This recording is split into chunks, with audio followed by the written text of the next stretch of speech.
የሳውንድ ኳሊቲያችንን በአንድ ክሊክ ከወርስት ወደ ቤስት መቀየር እንደምችል አሳያችኋለሁ። ለዚህ ቻናል አዲስ የሆናችሁ ሰብስክራይብ፣ ላይክ፣ ሼር ማድረጋችሁን እንዳትረሱ። አሁን ቀጥታ ወደ ቪዲዮ እንገባለን።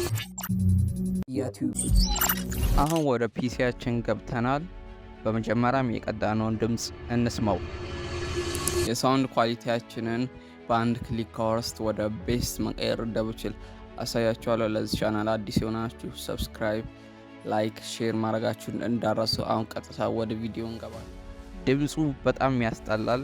ይህን ድምፅ ቪዲዮአችን ውስጥ ከከተትን ቪዲዮአችን ፒስ ኦፍ ጋርቤጅ ነው የሚሆነው። ምንም አይነት ቪው ላያገኝ ይችላል ዩቲዩብ ላይ። ይህንን ግን በአንድ ክሊክ ማስተካከል ይቻላል። እሱን እንዴት እንደሆነ አሳያቸዋለሁ። ከዛ በፊት የዌብሳይቱን ሊንክ ዲስክሪፕሽን ላይ ያስቀምጥላችኋለሁ። አሁን ቀጥታ ሊንኩን ነክተን ወደ ዌብሳይቱ እንግባ። ዌብሳይቱ ይህን ይመስላል። ሎጊን ካላረጋችሁ ሎጊን አርጉ። እኔ ሎጊን አርግ ያለው። ከዛ በኋላ እታች ኢንሃንስ ስፒች ሚለዋን ጎ ትሉታላችሁ። ከዛ በኋላ ይመጣላችኋል።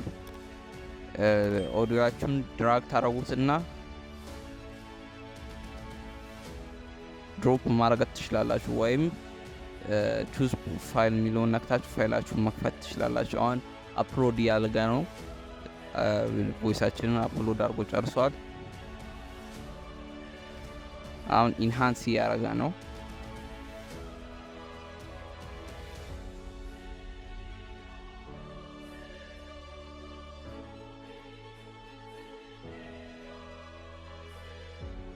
ኢንሃንስ አድርጎ ጨርሷል።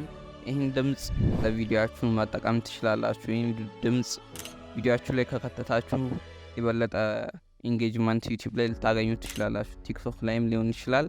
የድምፅ ጥራት ነው ዋናው ወሳኝነቱ። በድምፅ ስለሆነ ብዙ ቪዲዮዎች የሚሰሩት። ይህንን ትሪክ መጠቀም ትችላላችሁ። ኦዲዮዎቹን ማንጻት ትችላላችሁ። አሁን እስቲ የነጻውን ድምፅ ላሳያችሁ። የሳውንድ ኳሊቲያችንን በአንድ ክሊክ ከወርስት ወደ ቤስት መቀየር እንደምችል አሳያችኋለሁ። ለዚህ ቻናል አዲስ የሆናችሁ ሰብስክራይብ፣ ላይክ፣ ሼር ማድረጋችሁን እንዳትረሱ። አሁን ቀጥታ ወደ ቪዲዮ እንገባለን። የዛሬ ቪዲዮ ይህን ይመስል ነበር። ለዚህ ቻናል አዲስ የሆናችሁ ሰብስክራይብ፣ ላይክ፣ ሼር ማድረጋችሁን እንዳትረሱ። ባይ